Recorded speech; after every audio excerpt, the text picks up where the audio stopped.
Hello students. तो आज मैं लेकर आई हूँ जीरोस ऑफ द पॉलिनोमियल, मतलब क्वाड्रेटिक इक्वेशन से कैसे हम उसे जीरोस फाइंड किए जाते हैं, मतलब फैक्टराइजेशन। ठीक है, फैक्टराइजेशन के लिए हम जो middle term splitting method use करते हैं वो मेथड आज मैं करवाने वाली हूँ। ठीक है, इसमें मैंने चार बिल्कुल अलग अलग टाइप के सम लिए हैं। इसमें मैंने रूट वाला सम भी ले लिया, अपोन वाला सम भी ले लिया, और मतलब हर टाइप के सम मैंने लिए हैं, जिससे कि आपके सारे जो डाउट है फैक्टराइजेशन से रिलेटेड, मतलब मिडल टर्म स्प्लिटिंग मेथड से रिलेटेड, वो सारे डाउट आज क्लियर हो जाएंगे। तो लास्ट तक देखना वीडियो। और ये जो मेथड है ये बहुत इंपॉर्टेंट है। 8th क्लास से ये मेथड स्टार्ट हो जाता है। 8th में, 9th में, 10th में दो चैप्टर में ये यूज होता है। पॉलिनोमियल में भी होता है, क्वाड्रेटिक इक्वेशंस जो है उसमें भी ये मेथड यूज होता है, तो इसलिए बहुत इंपॉर्टेंट मेथड है। तो स्टार्ट करते हैं। सबसे पहले मैंने ये सिंपल, एक थोड़ा सा सिंपल लिया है। इसमें देखो क्या किया है कि ये दोनों इस तरह से दे रखे हैं। आपको पता है अगर एक क्वाड्रेटिक इक्वेशन, जो स्टैंडर्ड क्वाड्रेटिक इक्वेशन है जिसके ऊपर फैक्टराइज मेथड लगता है, वो इक्वेशन होती है ax square plus bx plus c, यानी कि x स्क्वायर का कॉन्स्टेंट, x का और कॉन्स्टेंट। तो इसलिए उससे पहले हमें इस फॉर्म में कर लेना है। कोई भी इक्वेशन आए -7x, यानी कि x का क्वेश्चन हम आगे लेके जा रहे हैं, विद साइन हम लेके जाएंगे -3। तो ये अब हमारी इक्वेशन हो गई है। ठीक है, अब हमें पता है मेथड का नाम क्या है, मिडल टर्म स्प्लिटिंग, यानी कि मिडल टर्म को स्प्लिट करना है। तो यहाँ पे मिडल टर्म ये है, तो इस मिडल टर्म को स्प्लिट करना है, यानी कि तोड़ना है। ठीक है, अब तोड़ना है, देखो 7x को लिखना है। 7x को हम 1 + 6, 2 + 5, 3 + 4, ठीक है, एंड 8 - 1, कुछ भी लिख सकते हैं, इनफाइनाइट वे में लिख सकते हैं। तो हमें उनमें से वो एक मेथड चूज करना है जिसे क्या है, प्लस माइनस करके तो ये आएगा क्योंकि हम इसी को तोड़ रहे हैं, लेकिन मल्टीप्लाई करके क्या आना चाहिए, जो इन दोनों को मल्टीप्लाई करके आ रहा है, यानी ए और सी को, यानी मल्टीप्लाई करके ए सी आना चाहिए और प्लस या माइनस करके बी आना चाहिए। ये ही मोस्टली समझाया जाता है। तो वही चीज है कि आपको 7 को तोड़ना है, ऐसे तो पार्ट में तोड़ना है कि मल्टीप्लाई करके ये आए, क्योंकि तोड़ने के लिए तो हमारे पास इनफाइनाइट तरीके हैं, लेकिन वो नहीं ले रहे हैं, हमें एक वही मेथड चाहिए पर्टिकुलर। ठीक है, तो अब हम क्या करते हैं, इसका हम वो देखते हैं कि देखो 6 × 3 ये आ गया 18, यानी मल्टीप्लाई करके 18 चाहिए। तो अब हम क्या करते हैं, 18 के फैक्टर फाइंड कर लेते हैं, वहां से हम ये फाइंड करेंगे। 18 के फैक्टर देखो 1 × 18 होता है, ठीक है, 2 × 9 होता है, 3 × 6 होता है। ठीक है, यही होते हैं, इनको उल्टा करके भी लिखा है। अब इसमें देखो 6 + 3 या 6 - 3 7 नहीं बन रहा है, 18 + 1 या 18 - 1 करके भी नहीं बन रहा, लेकिन 9 - 2 करके 7 बन रहा है। तो हम इसे यहां से पिक कर लेंगे, और हमारे पास देखो जब हम इसे मिडल टर्म को स्प्लिट करना है, तो जैसे 6x² है, देखो 6x² एज इट इज रहेगा। आप देखना 6x² - 3, इन्हें हम सेम का सेम लिखने वाले हैं, -3। ये माइनस का साइन भी हम सेम लेंगे, ब्रैकेट के अंदर हम लिखेंगे जो हमें लेना है, 9 - 2, हमेशा बड़ी रकम पहले लो, 9 - 2x। बाकी सब कुछ देखो एज इट इज हमने लिखा है। ठीक है, ओनली हमने इस 7 को बांटा है, 7 को तोड़ा है और कुछ नहीं किया। अब आगे देखो अपने आप ये सॉल्व होता जाएगा। हम ये ब्रैकेट ओपन करते हैं, x तो दोनों के साथ आएगा, लेकिन बाहर है माइनस का साइन, तो जब बाहर माइनस का साइन होता है अंदर मल्टीप्लाई होकर दोनों के साइन चेंज कर देगा। तो ये बन जाएगा -9x + 2x, क्योंकि ये माइनस है, माइनस माइनस प्लस हो गया, -3। अब इन दोनों में से हमें एक x तो हमारा कॉमन आएगा ही आएगा, जो भी वेरिएबल होगा वो फर्स्ट 2 में से कॉमन आएगा, सेकंड 2 में से नहीं आएगा। ऑलवेज फर्स्ट 2 में से आएगा, सेकंड 2 में से नहीं आएगा। तो फर्स्ट 2 में से x कॉमन ले लिया। अब हमें देखना है ये दोनों और कौन से टेबल पे जा रहे हैं, बड़े से बड़ा टेबल लेना है। तो ये दोनों 3 के टेबल में जा रहे हैं, ले लिया। 3 के टेबल में 6 2 जा, ठीक है, एक x आ गया, एक x अंदर, क्लियर, बीच में साइन माइनस का। 3 के टेबल में 9 3 जा पे, x हमारा बाहर आ चुका है, ये ओवर, क्लियर। साइन जो यहाँ पे दे रखा है सेम टू सेम उतार दो। अब इन दोनों को देखो ये कौन से टेबल में जा रहे हैं, किसी कॉमन टेबल पे जा रहे हैं। जब कोई चीज कॉमन ना हो तो क्या ले लेना है, 1 ले लिया, ब्रैकेट स्टार्ट, 1 है तो सारा सेम का सेम आएगा, ठीक है। अब आपको क्या देखना है, अब आपको देखना है ये जो दो हमने बनाए हैं फैक्टर, ये दोनों सेम हैं। अगर ये दोनों सेम हैं तो यहां तक आपका सम बिल्कुल सही है, आपने कोई मिस्टेक नहीं की। और अगर इन दोनों में एक साइन की भी मिस्टेक होगी, अगर चेंज आ गया तो आपको चेक करना पड़ेगा, ठीक है।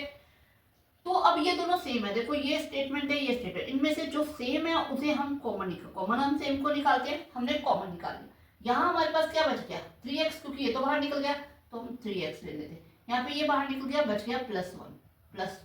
तो ये दो फैक्टर हमारे आ गए। अब आगे जीरोस निकालना है, तो 2x - 3 = 0, 2x = 3 प्लस का हो गया और 2 चला जाएगा नीचे। सेम इसी तरह 3x + 1 = 0, 3x = -1, x = -1/3। तो ये दो इसके इस इक्वेशन के जीरोस हो गए, चेक कर सकते हो, पुट करोगे आंसर 0 बनेगा। क्लियर, समझ आया ये, ठीक है, इजी था। अब चलते हैं हम इसके नेक्स्ट सम पे। नेक्स्ट सम जो लिया है सेकंड,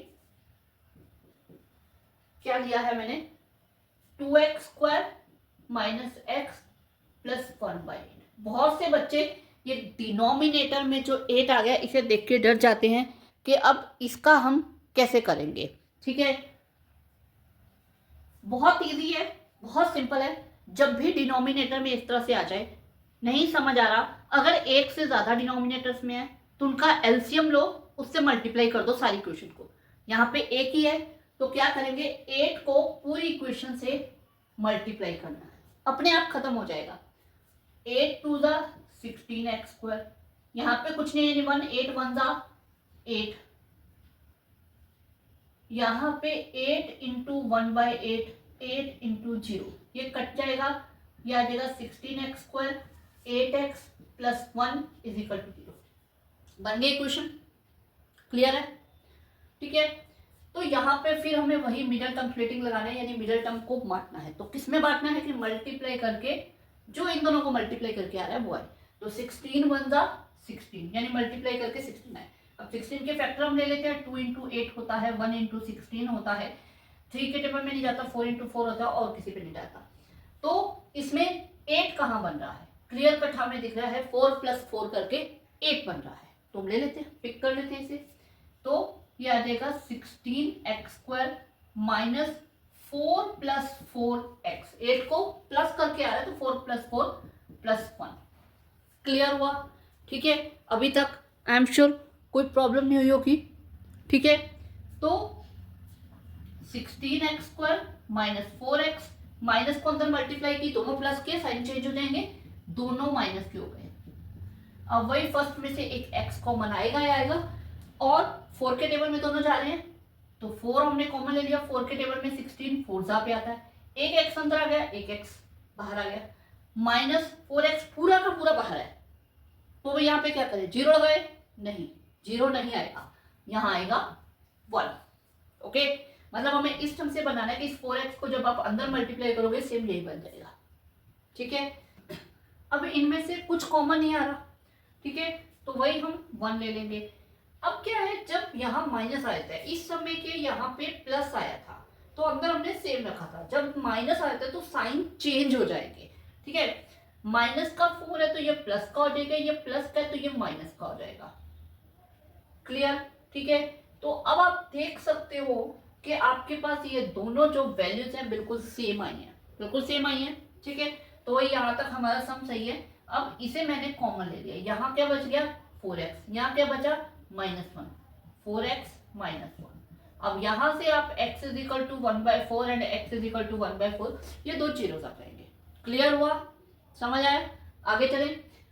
थर्ड सम मैंने एक रूट वाला लिया है, ठीक है। और एक चीज और, यहाँ पे दोनों माइनस के साइन थे, यहाँ माइनस है, यहाँ प्लस है, ठीक है। अब यहाँ पे सारे प्लस के साइन है, तो मैं अलग अलग टाइप के सम लेके चली हूँ। रूट वाला सम है, रूट वाला सम देखते ही बच्चे डर जाते हैं कि तो होगा ही नहीं, लेकिन बहुत इजी होता है, बहुत सिंपल होता है। अभी हम करते हैं, देखना आप लोग कितना सिंपली वे में ये सम हो जाता है। थर्ड सम, √2x² + 7x + 5√2 = 0, ये ले लिया। अब हमें पता है प्लस माइनस करके हमारा 7 आना चाहिए, लेकिन मल्टीप्लाई करके क्या आना चाहिए, √2 इंटू 5√2, तो 5 इंटू √2 क्या हो गया, 2 हो गया, क्या आ जाएगा 2, यानी कि मल्टीप्लाई करके हमारा 10 आना चाहिए। हमने 7 को ऐसे दो पार्ट में बांटना है कि मल्टीप्लाई करके 10 आना चाहिए। सबके दिमाग में आ ही गया होगा, 5 प्लस 2 जो है वो 7 होता है और 5 इंटू 2 10 होता है। क्लियर है, यही लेके चलेंगे। रूट को टेंशन नहीं लेना, अभी हम रूट को बड़ी इजीली कवर कर लेंगे। तो यहाँ पे आ जाएगा √2x² प्लस, इसे हम 5 और 2 में ही बांटने वाले हैं, 5x प्लस 2x, क्योंकि प्लस है तो सारे प्लस ही आते चले जाएंगे। ये आ गया, क्लियर है। अब हमें इन दोनों में से कॉमन लेना है, लेकिन हमें दिख रहा है कि यहाँ पे कुछ भी कॉमन नहीं है, ठीक है। तो √2x², मतलब इसमें से कुछ कॉमन नहीं है, तो 1 कॉमन आ जाएगा, 1 कुछ भी, सॉरी x तो कॉमन आएगा ही, लेकिन 1x कॉमन आ जाएगा क्योंकि कुछ और कॉमन नहीं है। अब एक x बाहर निकल गया, एक x अंदर, √2 हमारे पास अंदर ही है, प्लस का साइन, ठीक है, x बाहर निकल गया, अंदर बच गया 5। क्लियर हुआ, कोई दिक्कत, चले आगे। अब यहाँ पे प्लस का साइन आ गया, इन दोनों में से अब हमें कॉमन लेना है, ठीक है। आपको दिख रहा है यहाँ पे √2 है और यहाँ पे 2 है, तो हम 2 को √2 का स्क्वायर लिख सकते हैं, कोई दिक्कत है, हमें पता है स्क्वायर रूट के साथ कट जाएगा, तो हम यहाँ पे यही करने वाले हैं। इसे लिख देंगे √2 का स्क्वायर x, ठीक है, प्लस 5√2, ठीक है। अब ये तो हमारा जो है √2x प्लस 5 प्लस, इन दोनों में से क्या है, √2 कॉमन आ रहा है। आप देख सकते हो कि यहाँ पे दोनों में √2 हमारे पास कॉमन है, एक √2 अंदर बच गया x, यहाँ पे 5 बच गया। क्लियर, कोई दिक्कत, ठीक है।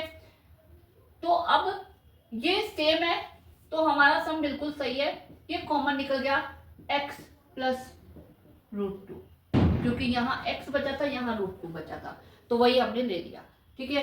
अब यहाँ तक हो गया फैक्टराइजेशन, रूट को लेके टेंशन नहीं लेना। अब इसे हम जीरोस भी बड़ी इजीली फाइंड कर लेंगे। √2x is equal to -5, x is equal to -5/√2।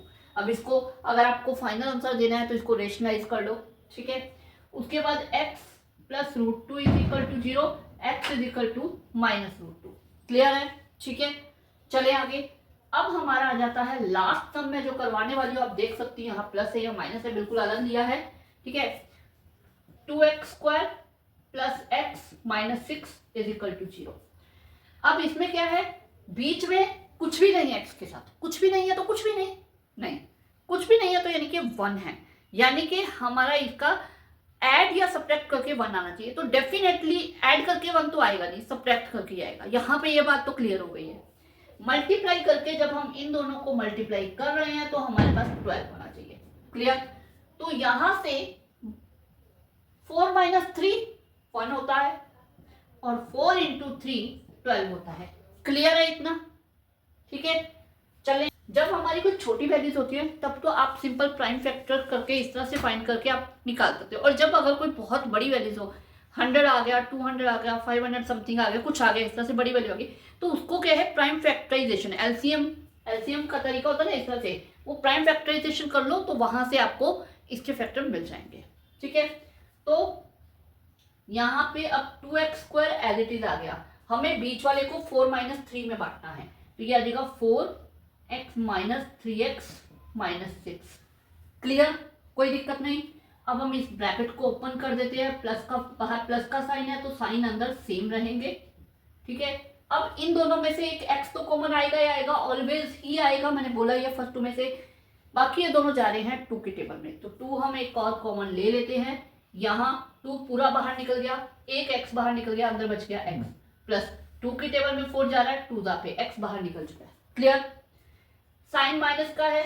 अब यहाँ पे इन दोनों में से 3 कॉमन निकल रहा है, फाइंड कर लिया, 3 बाहर निकल के अंदर बच गया, x माइनस का साइन है तो ये प्लस का हो गया, यहाँ भी प्लस का हो गया, 3 के 6 जाता है 2 पे, तो ये आ जाएगा 2, तो x प्लस 2 जो कि कॉमन आ रहा है, यहाँ आ गया 2x, यहाँ आ गया -3, तो x इज इक्वल टू -2 और यहाँ से आ जाएगा 3/2।